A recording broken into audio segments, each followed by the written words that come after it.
Doamne.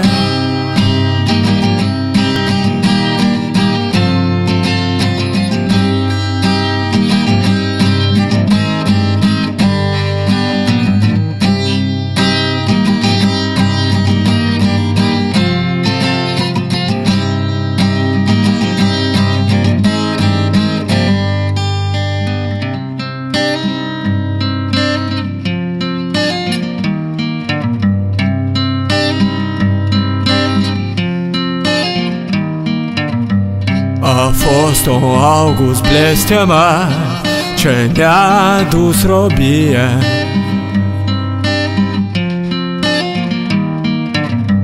Văzui în câmp un biet soldat aflat în agonie.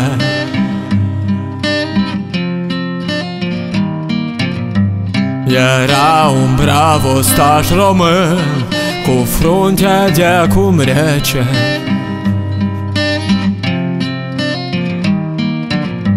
Răpus de glontea lui păgân, durere ce nu trece, durere ce nu trece.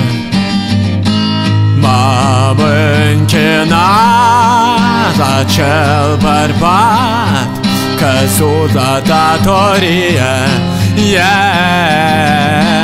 căci al meu tată, brav soldat, trecut am veșnicie.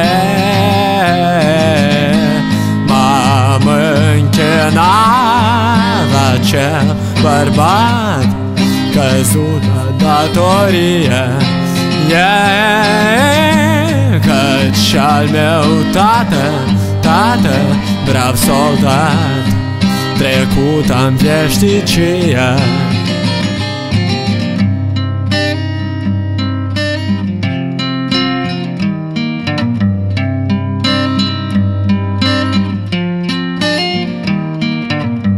El m-a privit îndurerat, cu fața abia vie.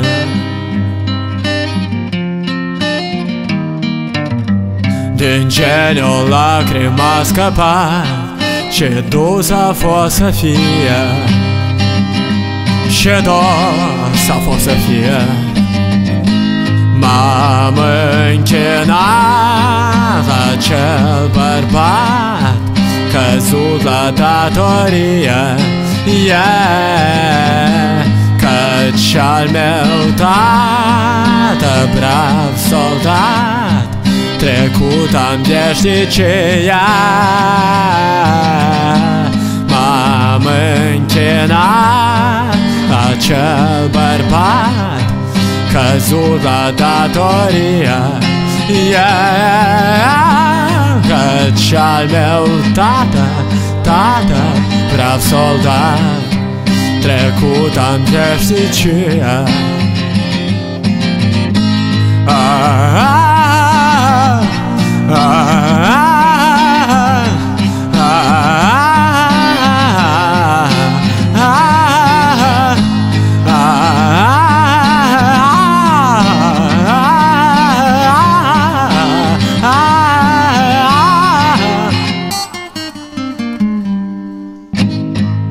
Am închinat la cel bărbat căzut la datorie, căci al meu tată, brav soldat, trecut am veșnicie. M-am închinat la cel bărbat căzut la datorie, căci al meu tată, brav soldat, trecut am veșnicie.